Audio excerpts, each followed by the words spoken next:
Jeez.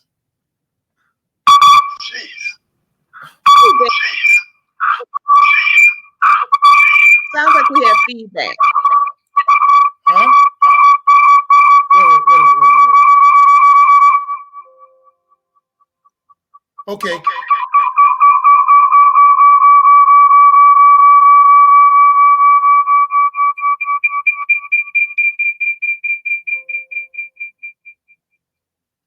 All right. Hello? Can you hear me? I can hear you. We have an echo, Okay. so you might need to turn your monitor down, your audio on your monitor. All right. All right, and I'm bringing Steve in also. How's that? Better. That's good. Okay. Hi, how's it Hold going, on, let me get Damon? my plugs here. Okay.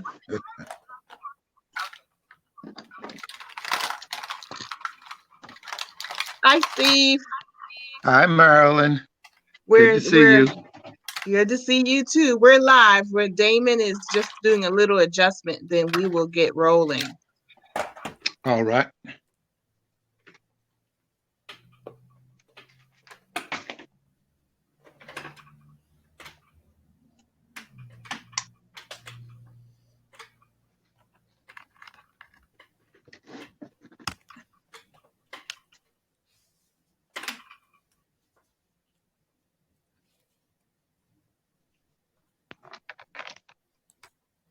Okay. How's Very that sound? good. Sounds good. Okay, I can Thank hear you. you. You can hear me? Yes, I can. Very good. Steve, can you hear us also? Yes, I can. Yes, I Very can. good. All right. So welcome everyone to the Gathering Place, brought to you by the Gullah Geechee Chamber of Commerce. And today's topic is folklore and myths during the time of coronavirus. And are they helpful or are they harmful? And I have two excellent guests, a special guest joining me today, Professor Damon Fordham. He's an author and historian, and he's actually written a book about African American folklore, and I'll be happy to give him a few minutes to tell us more about that book. And also Mr. Steve Williams, retired educator, scholar, historian, and author also of a few books. And he actually wrote an article. Is it an article, Steve, or an op-ed? How would you put it? It's an article. An article today that appeared in the Georgetown Times, which is also owned by the Post and Courier Company. And Steve's an excellent award-winning writer, and it's just very timely, the article that he wrote today. So we're going to hear a little bit about that article also, but we're going to get right into it. And folks, if you just want to post questions in the comments on Facebook Live, we will try to get to your questions also. But Damon, today you and I discussed about a week and a half ago that I wanted to do a topic on A Gathering Place about the folklore and myths, but more so the myths that maybe could turn into folklore in the future, who knows, that people are perpetuating now in the day of in these times of the coronavirus, such as when the coronavirus first became noticed by the public. According to folks out there, our melanin was going to prevent us from getting the coronavirus. And I want to kind of connect it to the folklore of us, has historically our oral history, storytelling, but is it helpful or is it harmful? And I know that's kind of like a big question there. So we'll just narrow it down and just give us a little bit of background on African American folklore, and then we'll roll from there. How about that? And tell us a little bit about your book. Okay, well, first of all, I've dealt with the subject of folklore on quite a few occasions, actually. I was a contributor to the Encyclopedia of African American Folklore about 20 years ago. And I later wrote a book called Mr. Potts and Me, which is a novel based on the folklore that I grew up around in Mount Pleasant, South Carolina. You know, my dad was big into storytelling, and most of the adults around me were into storytelling. Now, to get to your question, a lot of this, I think, can be traced to things such as there was a story called The People Who Can Fly during the days of slavery in which they were supposedly whipped so badly that they literally got up in their despair and flew off of the plantation in the air, where, of course, the slave owner couldn't catch them. Okay. And things like that, I think, just basically deal with the issue of wish fulfillment. The idea that, through supernatural means, you can escape your condition. And I think that ties into what you just said regarding the one about how Black people somehow could not get the coronavirus and all that. It's just basically wish fulfillment mixed with the issue of storytelling, because unfortunately, our folklore has, the generation who grew up on folklore, many, I'm probably the youngest of that generation.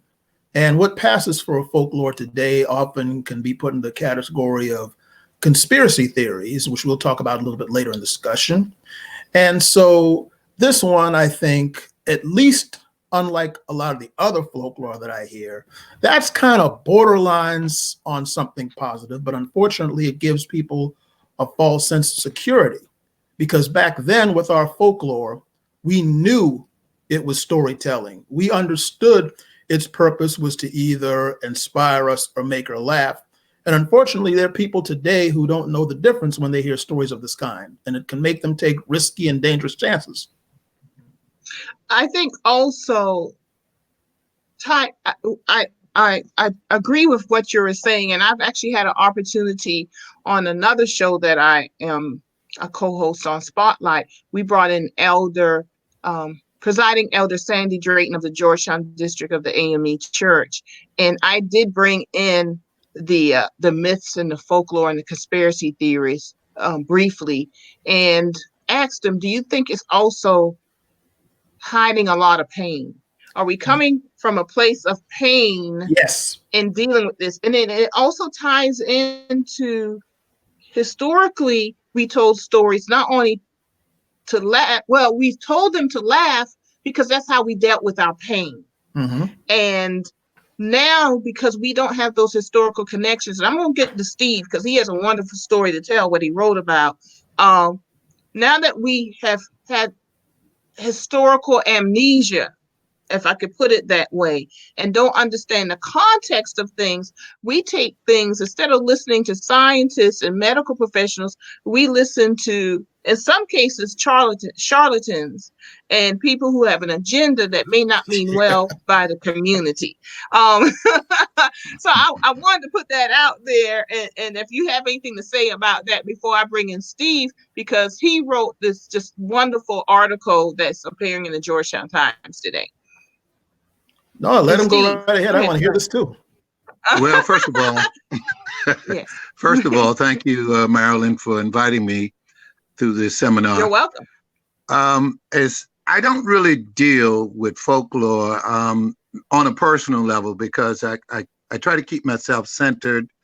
But I have noticed since the so-called COVID-19 or the coronavirus, early on, I just kind of noticed by, casual conversation that Black folks was talking about, well, that's not us. That's not our challenge. And I dismissed it because I knew it was too soon. And then sure enough, maybe 3 weeks later, they being the media, started showing victims who are challenged with this disease. So, I'm old enough to know that I can't respond to every whim that's out there. And I'm not the type of person to point fingers. But here's what I discovered, or here's what I learned through research quite recently. I thought I knew something about Richard Allen, the founder of the African Methodist Episcopal Church. For many years, particularly during Black History Month, we talked about Richard Allen, who without a doubt, without a scintilla of a doubt, was a brilliant man, a great man. But here's what I found out. During research, there was an epidemic in the city of Philadelphia some 227 years ago, and it was 1793. And this epidemic was an epidemic of yellow fever. And at the time, a very noted physician by the name of Benjamin Rush, who was their friends, personal friends with the so-called founding fathers, Washington, Jefferson, Hamilton, and all of these guys. Benjamin Rush was sort of the ipso facto leader of that movement to try to come up with a cure or containment of yellow fever. But here's what Benjamin Rush did not know. He, along with several other noted physicians, celebrated physicians, thought that Black folks were immune to yellow fever. And I'm sure you've heard that before, going back to several other conditions, okay, over the last 100 and so many years. And so what he did, he had already forged a friendship with Bishop Reverend at the time, Richard Allen and Absalom Jones, because they were ahead of a movement called the Free African Society. So he had already forged a friendship with these guys, being an abolitionist, Rush that is. And he asked them, now the yellow fever was tearing through Philadelphia. People were dying daily. And you know the symptoms of yellow fever: black vomiting, black stool, high fever, incontinence, several symptoms. But they were dropping pretty much the way they are now. And people panicked. They left the city, those who could. And what was left was poor people left to bear with the brunt of this disaster, this calamity. Now, you have to understand, and this includes George Washington and Thomas Jefferson, all of them. They just left Philadelphia. Now, Philadelphia was the capital at the time. It wasn't D.C. And at the time, there was roughly about 50,000 people living there. So you can imagine the only people left were poor people, white and Black. And so Rush asked Jones, and this was, of course, before the Civil War, before so-called abolition. He asked Jones and Allen, would they help out with the victims? And he said that if Black people would help out the victims, it would be favorable to them, because in turn, white folks would be more sympathetic to them, particularly after the crisis was over. Well, he also believed that Blacks were immune to yellow fever. And he believed this because another doctor, a noted physician by the name of Lining, in I think 1748, talked about and wrote about an outbreak of yellow fever in Charleston, South Carolina. Now, he said that for some reason Blacks seem to be immune to that. But what he did not say, Professor Fordham, Maryland, is that at that time he did not differentiate between American-born Blacks and Blacks who were born in Africa, because overwhelmingly the population in South Carolina and the rest of this country were African-born in the 1740s. So they had probably developed some antibodies by the time they reached America. And to make a long story short, around 1793, Blacks were succumbing to yellow fever pretty much at the same percentages that whites were. And that's the first thing that Rush was wrong about. The second thing he was wrong about, Maryland, was the fact that whites in Philadelphia were not sympathetic to Blacks who had helped them. And now you have to understand that it was Allen and Jones who galvanized the Black community, organized them. They recruited scores, maybe hundreds of nurses to go empty bedpans and address the issues of the sick, when no one else would. No one else, pretty much like today, would go near them. Even children who were found to have the fever were abandoned by their parents, all right? And so afterwards, instead of the community being grateful for the selfless acts of Black folks, because they didn't just help white folks, they helped Black and white. These nurses were overworked. The hospitals were overburdened. Almost all of the similarities that we share today in 2020 occurred back in 1793.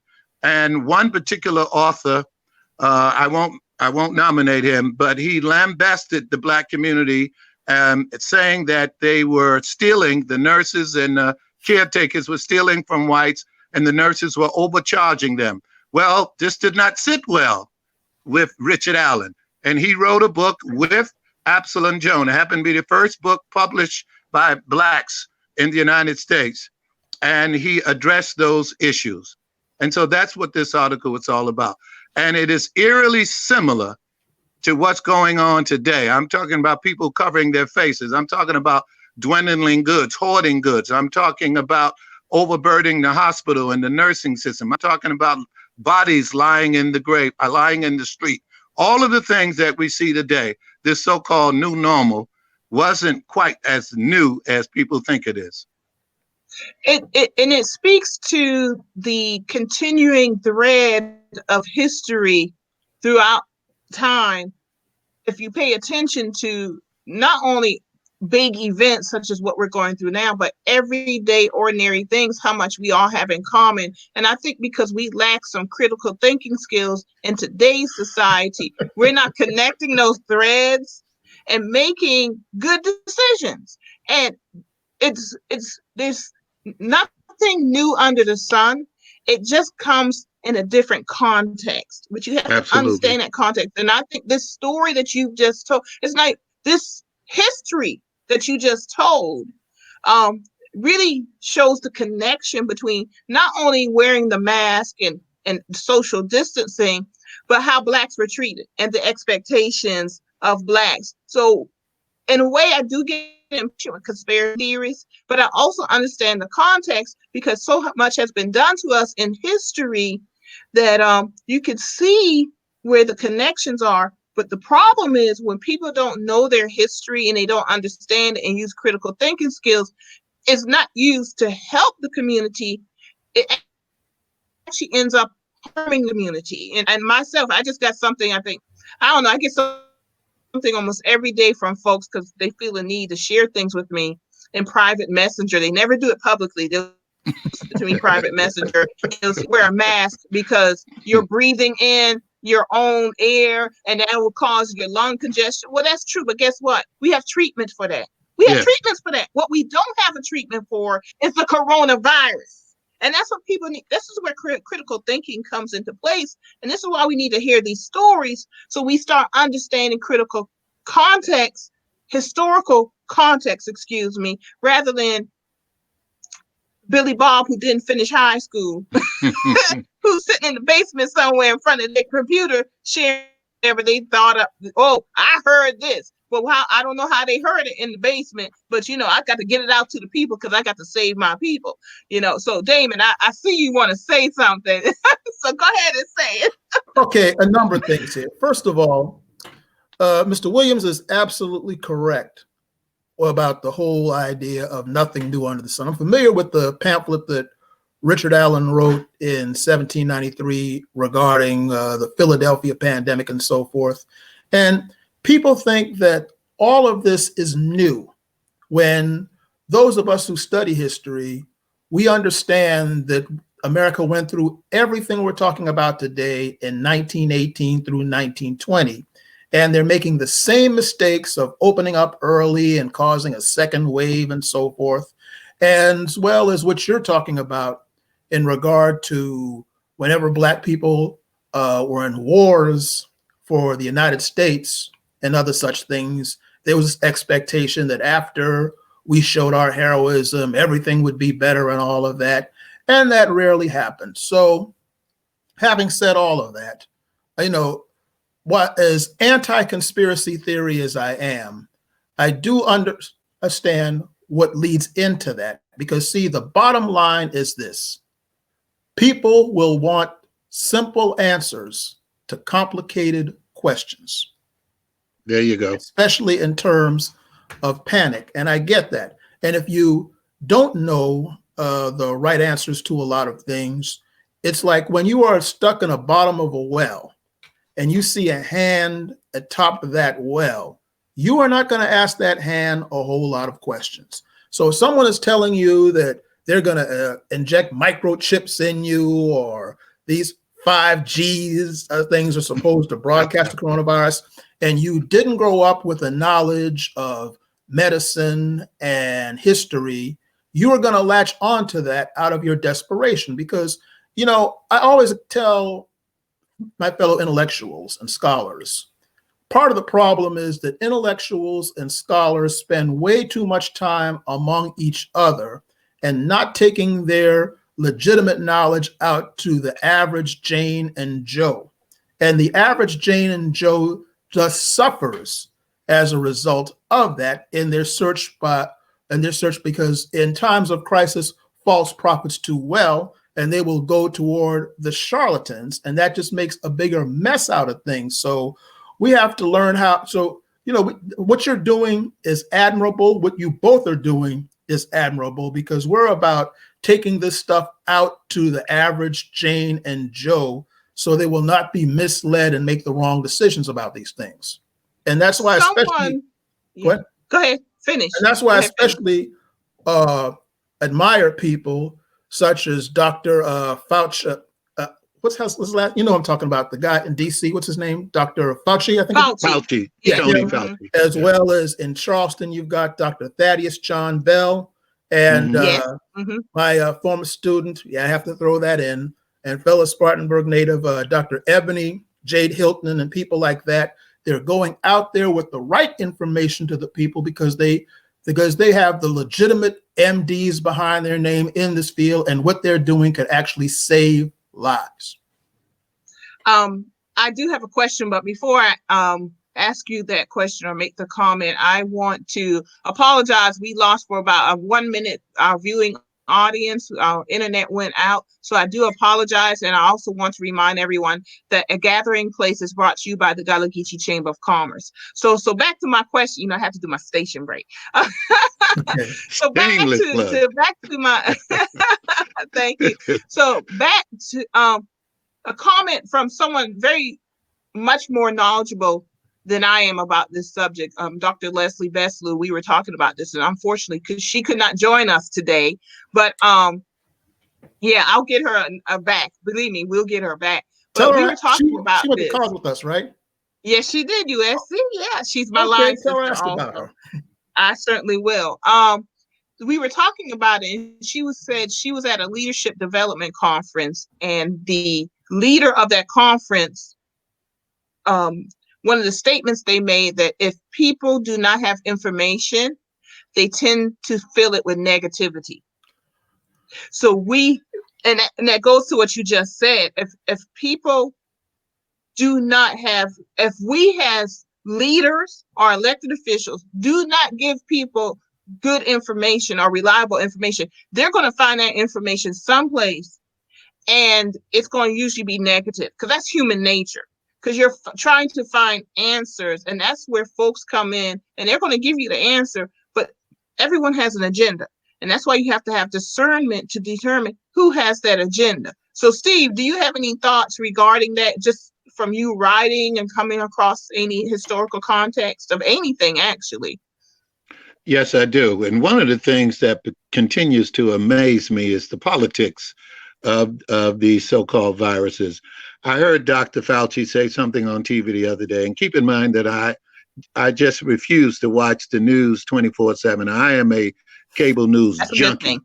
I'm trying to tell you, but I can't have that on my membranes as I retire at night, because basically I'm not a fearful person, but I do know what we deposit in our mind, we wake up with it. So the thing of what Dr. Fauci said, he said, don't. One of the panel at one of the briefings with number 45, he says that, are you saying this because they thought he was doing some backpedaling? Are you saying this because of what number 45 is asking the people? He said, don't insult me with that, because whatever I tell you, I don't have any fear of repercussions from number 45 or any place else. But the politics of this whole thing continues to amaze me. And believe me, you're talking about conspiracy theories. I've heard all kinds of people say all kinds of things. Even some of my relatives was calling me saying, well, tune into this gentleman used to be in the military, and he said, this is how it started. Another very, very good friend of mine put something out on Facebook about don't eat Chinese food. So the politics of this is appalling. It really is. We are so quick to blame people, and that's what we want to do. I understand, the country is hurting, and economically, we want to open up the country again. But at what expense, Marilyn, Damon? At what expense? Nothing is more important than one's life. And so even during slavery, during the antebellum years, our children came first. Our lives came first. And so, yeah, we had our way of treating these so-called disorders and diseases, but never would we throw our children under the bus. And I think we as a people are more susceptible to conspiracy theories. I've heard this going back to the 80s and 70s with heroin and AIDS and all of that. We just believe too easily some of the nonsense that's coming across the airways and the media. And we say that we are a people of faith. Well, I'm here to tell you that the same God of the day is the God of the night. And you cannot be fearful and not go to service on Sunday, but yet you can go to work Monday through Friday and Walmart on Saturdays and Sundays, and yet saying, well, the God will take care of me. So I just dismiss a lot of that. And yes, God will see us through. There will be casualties, but we have to dismiss all of this nonsense, these myths about this one is causing it and that one is causing it. It unfortunately, this is just our season for this. And if it brings us closer to God, if it brings us closer as a people, then I'm all with that. But I'm not going to point fingers. I'm not going to talk about, we're living in a new normal, because that just some things are new, but a lot of things should not change just because we're fighting a challenge. I'm going to talk to you later about that new normal thing, but I think it's a little bit new nuance to it. But go ahead, Damon. I see you want to say something. Well, again, this goes back to what I said about the desire of people to have simple answers to complicated questions, especially in the terms of things such as this, you see, because, one thing that people who deal with logic and analysis and reason have to understand is that the average Jane and Joe deals with impulse and emotion. And as long as it appeals to those things, people think it's real.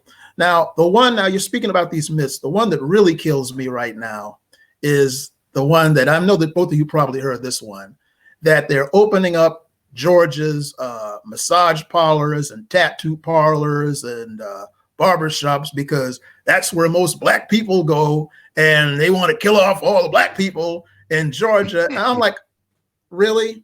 I mean, first of all, I've heard that, yes. Yeah, I mean, on so many levels, that is just so off in that. Are you saying that the people are so illiterate that they're going to just automatically run to those type of places once this thing opens up, and that'll automatically lead to their deaths? I mean, that people don't understand how that makes us sound. If you were to believe something, it just shows how what you really speaks to a deeper problem of how low you are led to believe about yourself, that the people would be so foolish as to fall for something like that. But again, when people are emotional, they believe in and say all sorts of things, because even among those who believe in reason and logic, we've all seen how we act when a loved one dies or a tragedy happens. We tend to fall for irrational things, no matter how educated you may be. And this is just where I sort of put that in that kind of category. I think with guarding the conspiracy theories and an example that you just gave, it's embedded in fear of the unknown. Yeah, I agree. Yeah, and people, and this goes back to lack of information. And the biggest lack of information we have right now is where there is no testing on the scale that there needs to be so that people feel safe. Right now, people are being driven by fear. And a lot of it is because of lack of knowledge. And the lack of knowledge is there's not been any testing on national level where we can say we've tested enough people and we know what's going to happen. We don't know who has this coronavirus, because a lot of folks have it, but they're asymptomatic. And so you're walking around, you're exposing folks. and there's no contact tracing. Where have you been to expose other people? How have I being exposed? But on the side of that, because of lack of knowledge, and this comes down from the federal level, and I'm not going to get into that person that's really just out there deliberately spreading misinformation, but we can talk about that well, for the certain next things 4 Trump years. certain others. So Oh, okay. Yeah. Yes, So you're just gonna say they his do name. tend to I'm trump still number others. 45. You just gonna say his name. Yeah. I ain't mad at you. that doesn't But trump we all. know where the tone is set. We know where that tone is set.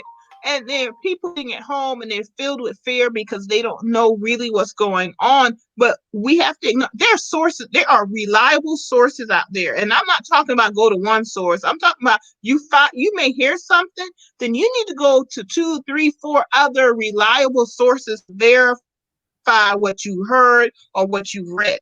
And going back to what Steve said, let's be honest, we may not be illiterate, but many of us are functioning illiterate, or we don't read. If you and it's in some ways it's systemic, because newspapers do not put newspaper stands in minority neighborhoods. Okay, but the reverse of that is we also don't read. We're not a community that reads, and that's for historical reasons. But a lot of this we have to read. We have to take it upon ourselves to question and use discernment, and that will take reading. That will actually take reading, picking up an article and starting, for example, with the article Steve just wrote today. Start there, and then go from that point and go and verify. It's out there. Google is our friend if it's used the correct way. Use Google, people. Marilyn, may I interject? Yes. You're absolutely Yes, right. You're spot on with the reading, because one thing number 45 has realized long before he became president is that it's what's that television show he used to have, The Apprentice, or something like that? Yes.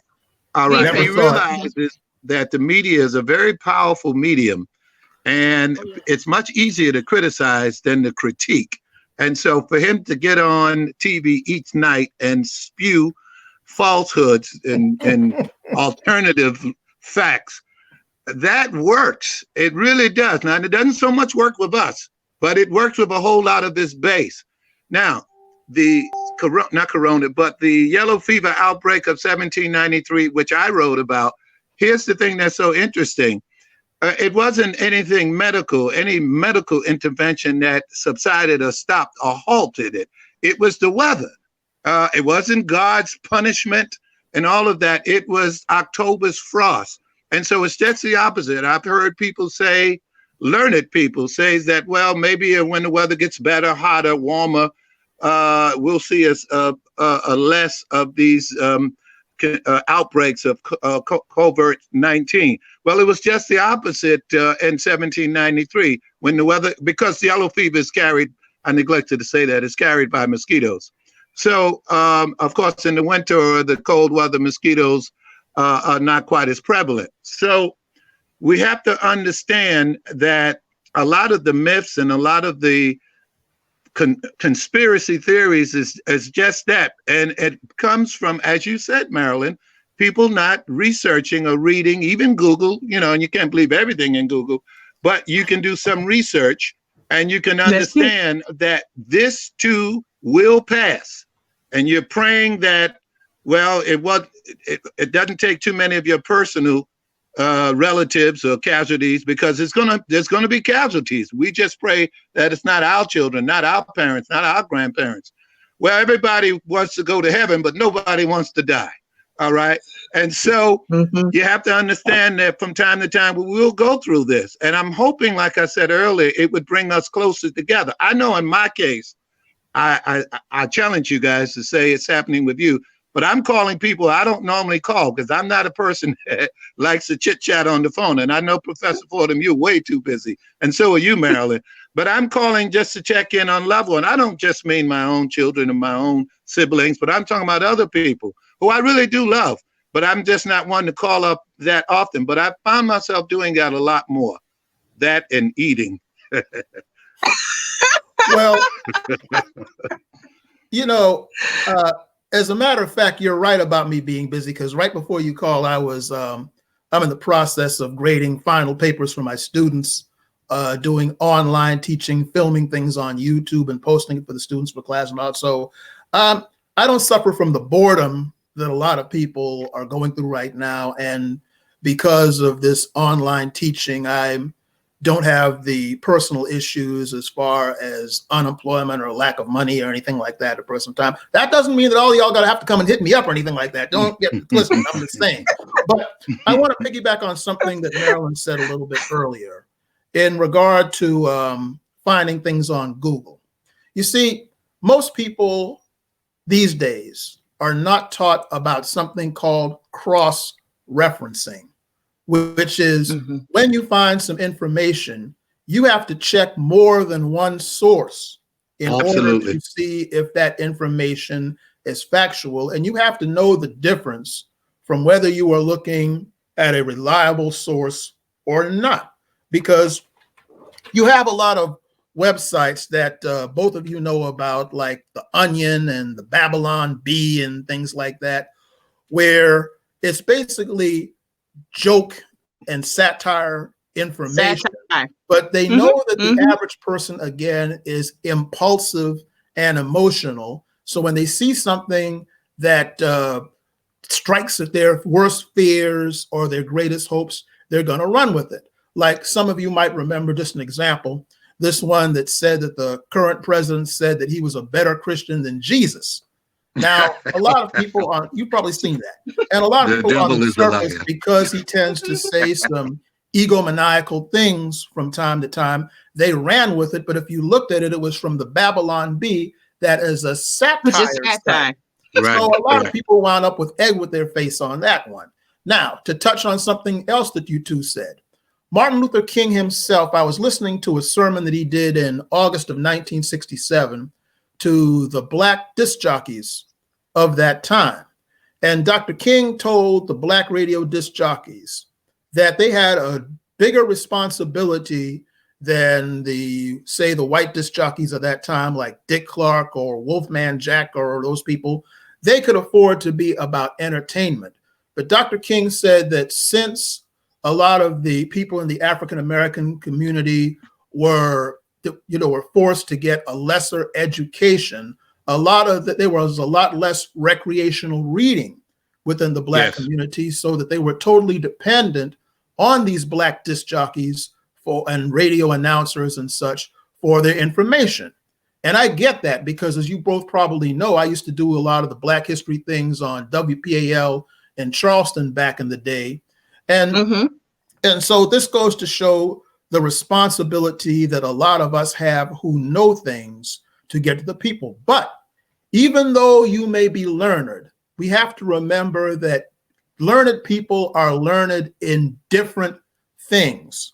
I always explain to people, I have an MA in history, but not an MD in medicine. So I am not qualified to speak on medical issues. I would defer that to other individuals who know what they're talking about. But this is where ego gets in the way. Some people just can't bring themselves to admit that they don't know things because they like the prestige of being seen as a learned person. But you have to be, but part of being a learned person is being humble enough to be quiet when you don't know. Thank you. Thank you very much. And it's actually one of the reasons I started a gathering place, was to bring in subject matter experts, in particular African Americans, who know a lot more than me, who can answer questions. And I just figure if I have these questions, other people have these questions also. My expertise is journalism. So I think of things where, how do you communicate with people? That was what I was trained in. So a gathering place is just another means of communication, allowing me to ask questions in real time of experts to get the word out to my people. That's the bottom line of what I'm doing. So I'm glad that you said that, Damon. I want to take the point that you made about the disc jockeys and take it even further back historically, that people don't realize that one reason we read the lines of our spirituals in church is because most churchgoers could not read. Therefore, they couldn't sing the songs that were written. So we read the lines, and it became a tradition that people forgot the root of the tradition. So I say this point because a lot of these conspiracy theories, when you peel them away a little bit, there is some historical thread going in them, which gives them legitimacy. But the discernment needs to be done so you recognize what really is historical and what is just a myth. And I bring that up because people love to bring up the Tuskegee syphilis experiment, as if that explains everything. And then another one is the OBGYN that was done, and there's a statue, unfortunately, of the doctor who practiced OBGYN practices on African American enslaved women. And that has also become more of a myth, a conspiracy, rather than the historical context that it should be presented in. And so it gives some legitimacy of these folks out there spreading these words, but we got to kind of this is where the critical thinking comes in. This is where the critical thinking comes in. And Steve, do you have any thoughts? I see it in your eyes that you have a thought. No, I'm just enjoying listening to you, and I agree with every syllable that you said. I agree with all of that. We have to think, but this is also where faith comes in. It's no need of saying that we are faithful people, and then when we are challenged, we lose our faith. They say faith is an oil that takes the friction out of living. If your living is difficult right now, then for many people it is, not just worrying about medical issues, but financial issues. I'm blessed, and I believe you two are also, but there are a lot of people hurting, not knowing where their next check, not knowing where their next meal is coming from. And this is a position, some of these are professional people as well. This is a position they've never been in. But this is a time to exercise our faith. This too shall pass. And getting involved in online conversation and silly, because this is silly time, with a whole lot of wild ideas and conspiracies and whatnot, it's not helpful. In some cases it might be, but in most cases it is not helpful for us. This is the time to center ourselves and practice our faith and run on a little while, as we say, and see what the Lord has in store. Okay, yeah, there's going to be, again, casualties, but I still tell my daughters we're equal to every challenge. Okay, the same God of the day is the God of the night. Now, what I've noticed, Damon and Marilyn, is that those people who are not necessarily churched, I call them unchurched, they're the ones with more posting on Facebook and more God this and God that. And I'm saying to myself, I know you better than that. It's not even about that. So this is the time to center yourself and rekindle that relationship with your loved ones. And like I said, as you said, Marilyn, read, because conspiracy theories have always existed. And more of them are coming out now, but a lot of it is just because we have more outlets in the media. Let me put it that way. That's true. That's true. And it's very easy where with journalism actually used to be the filter. You had the reporters who went into the communities and they reported the story. Now, you may disagree with them. That's why we had op-ed pieces, the opinion pieces, But now everyone, you can go on the internet and just put it all out there without any type of research or anything. And that's why, as individuals, we're going to have to be more discerning. And I know you want to say something about that, Damon. But before you do, I just have to have my station break.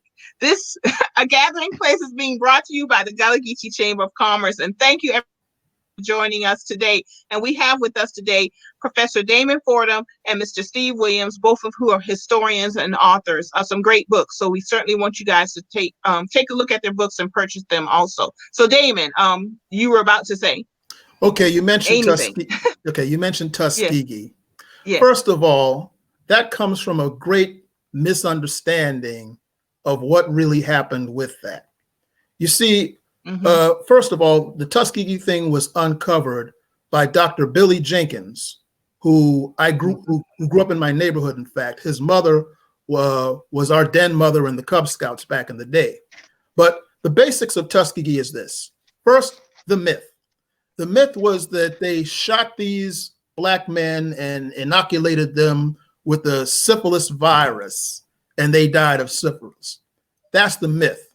The reality was that they took these poor black sharecroppers around Tuskegee, Alabama, at the Tuskegee Veteran Hospital, and they had this strange idea that these black men would respond differently to untreated syphilis than white people. So they told these black men who already had syphilis that they were being treated, but they were actually given placebos, which are dummy medicines, which don't really cure anything, but gives a sort of psychological effect that you're being cured. And they did this for some 40 years until Dr. Billy Jenkins blew the whistle from Mount Pleasant, South Carolina, I might add, blew the whistle on them and exposed all this and shut that mess down. But however, the story got twisted in these barbershop versions that they inoculated these people with the syphilis virus when they didn't have before, which isn't true. The actual story of this is in a book that I used to assign to my students called Bad Blood, the Tuskegee Syphilis Experiment by James H. Jones. Now, where the stuff gets harmful is that this added the fuel to the anti-vax business that was started by a quack doctor out in England named Andrew Wakefield, who was deservedly disbarred from practicing medicine for spreading that foolishness. So that just gave ammunition to it. And so you have a lot of black people who will suffer because they will refuse to be vaccinated, even though the reason that the generation of all three of us didn't get polio, diphtheria, German measles, and all those things was because we were vaccinated. Okay. Yeah, I call that first world problems. We have first world problems. Indeed. Yeah, go ahead. So this is how this thing can get so dangerous when you don't have the facts. And when people now have the technology and they don't have the facts and get that stuff out there and they speak with some sort of pseudo authority, that's where it's dangerous. I agree. Marilyn, may I say this? Remember early on with this COVID-19, they were telling us, they being the people in the media, were telling us that it basically is affecting elderly people and young folks can't get it. Black folks are not getting it. It seems to shift like every 2 weeks, okay, or every 10 days. We're finding out that none of these myths, lies, theories are basically true. And Black folks are very much different than they were, let's say, 50 years ago. There's so much mixing of other ethnicities and races. So what you're calling Black folks have just about every kind of blood in them. And we were talking about credibility. I remember an old joke by Richard Pryor. Richard Pryor used to say, well, look here, I didn't say it. It was Walter Cronkite who said it. And so you can believe Walter Cronkite. One of the things that I started out with my latest article was when I said a woman died and two men went to, this is back in 1793, a woman died and two men went to the house to pick up a body. And when they entered the house with the coffin, they were met with a very innocent child. And that child said to them, "Mama's asleep. Don't wake her." And when the child saw them putting her mama in the box, she was inconsolable. And that these two men were quite distressed. Well, but of course, you know, they left the child with a neighbor and they loaded the coffin onto the horse cart and decently buried it. This is a selfless act that Richard Allen, the great Richard Allen, and Absalom Jones did back then. And they were not paid. They didn't receive any wages. But I'm saying this is a time, and I'm going to keep saying it, this is the time to come together and to shut our ears, to dismiss all of these theories, because you really don't have time for this. You cannot focus and diffuse at the same time. This is the time to be focused and to stop with all of these other things. Read, abreast yourself, keep your faith, and contact your loved ones and let them know how much you love them, because no man knows the day nor the hour. We're here today and we're gone today. One thing that is new about this, at least with yellow fever and some of the other so-called diseases, you had time. You had maybe a week or maybe 2 weeks. But listen, we're here today and we're gone today. Some of the same people that I used to see in the supermarkets or in other businesses or in church, I dare say that when this is all over, I'm not going to see them again because they're going quickly. And the other thing that's so sad is that some of these same people could not even be celebrated or honored at their death. You know, they're burying them in the cemeteries all in an hour or two. And these are people who are 90 years old and have accomplished great things.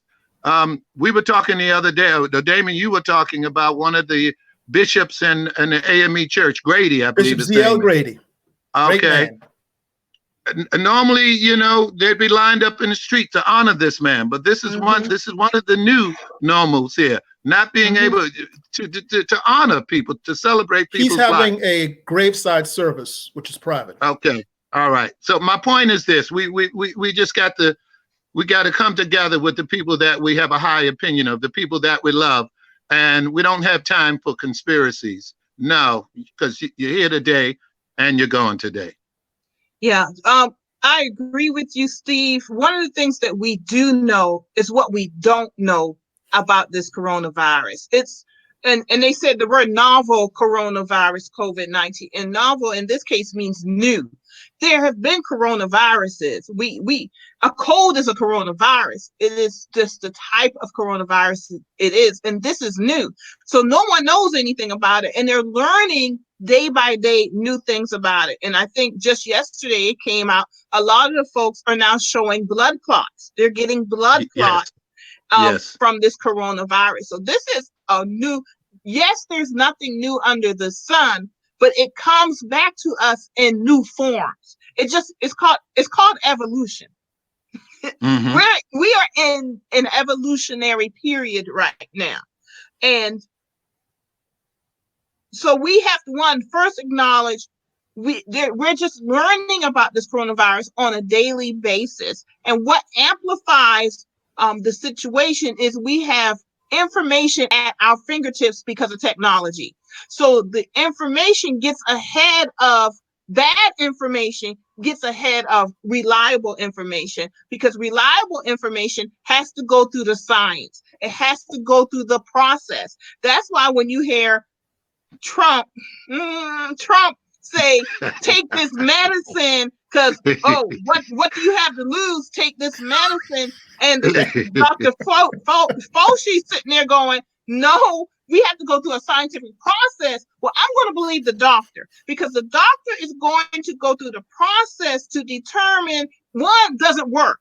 Does it do what we're saying it's going to do? Two, have we taken out most of the side effects? Because there's always going to be side effects in medicine, okay? Absolutely. What we try to do is lower the risk. That's what it's about. But it has to go through a process. But because of technology and the internet, a lot of bad information gets ahead of reliable information. And most of the time, when we have reliable information, we don't want to hear the truth. Because, sometimes the truth is boring. Don't confuse me with the truth. Yeah. And a lot of people can't stand to admit error. There you go. And it goes back to what you were saying, Damon. We need to humble ourselves. We all do.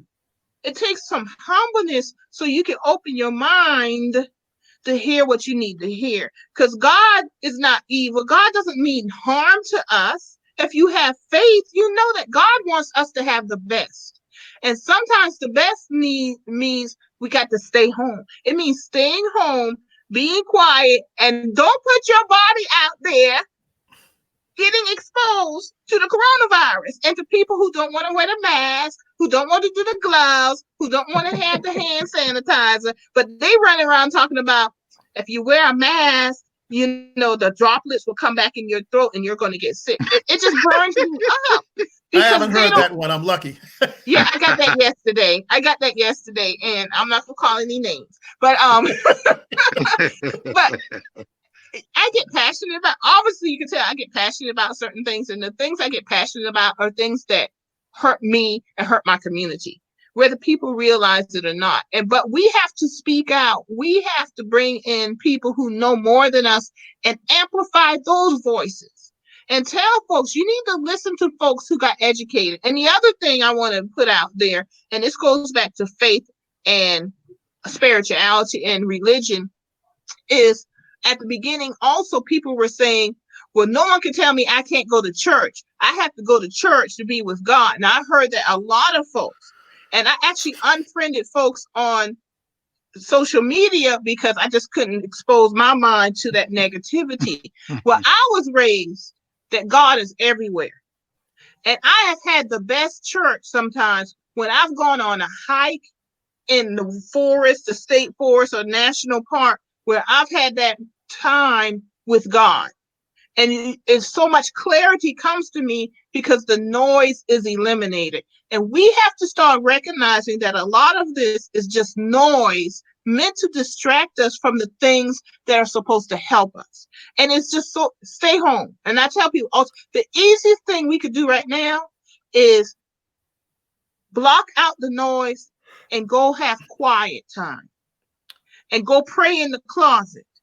And just have that, whether you meditate or pray, and stay home and just, if there is a silver lining in everything that is happening right now, in spite of the death and the people who are being hurt and everything, is that we can have quiet time. And a lot of us need that quiet time.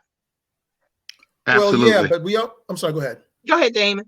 Okay. Yeah. Well, you also have to remember too, when people say things like that, is that most people, when it comes to religion, know only what they're told and what they have been told all their lives. And so it's going to be I'm a little sympathetic on that, because I understand that for many people, it's a difficult transition to go from going to your place of worship every Sunday to this, what we have to do now temporarily, you see?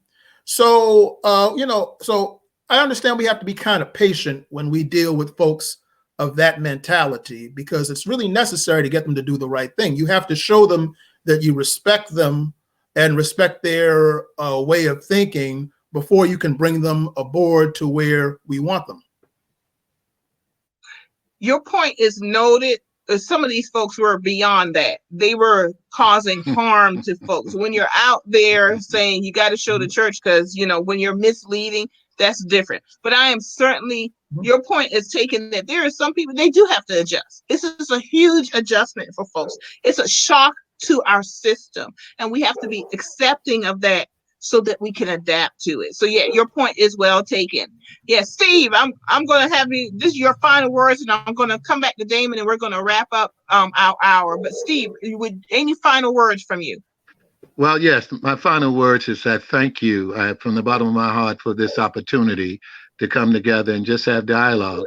And I agree with about 98% of what we're talking about. This too shall pass, and all we have to do is let it draw us closer to our family and loved ones. And if it's our time to go, accept that. But at least be humble and say, God, I hear this still small voice talking to me. And there's a lesson to learn from what this nation and what we as a people are currently going through. Thank you, Steve. Thank you very much. And you're welcome. Thank you for coming on. And I'm going to invite you back, to another gathering place. And Damon, any final words? Yes. Understand, ladies and gentlemen, that we have been through all of this before, just not within the lifetime of anyone who's around today. And look up things regarding the 1918 to 1920 pandemic, because in reading that, I've come to see so many parallels. History is literally repeating itself. And you had the Black Death and thing like that before this. Look into things like that. And when we look at what's happening right now, and we'll probably find that we don't have to remake the mistakes of the past, and we can learn from those successes to get through this. Thank you, Damon. Well said, words well spoken. And I want to thank everyone who joined us today on A Gathering Place. Folklore myths during the coronavirus, are they helpful and harmful? And I think we kind of made a split decision on that, maybe. I think we're leaning probably 85% harmful. Yes. But we understand where it comes from. Yes, we Yes. do understand. And we love our people. And that's why we do what we do, because we love our people and we want them to have more knowledge and share the knowledge that we do have, the beautiful things that we can share it with others. And I want to thank Steve Williams for joining me today and Damon Fordham. And I have to say, this has been a wonderful hour with you. So thank you for Went by coming. quick. Thank you. It sure did, didn't it? Thank you for coming, and I'm inviting both of you back for another time, and we'll talk about your books and everything. Have a good, wonderful evening, and be safe Thank out you. there. You And too. has, in the words of Dr. Thaddeus John Bell, stay your ass home. Thank you. Thank you. Thank you, Steve. Thank you, Damon. We'll I You're see was you welcome. later. expecting My that. pleasure. Thank you. Have a good day. Yes, sir.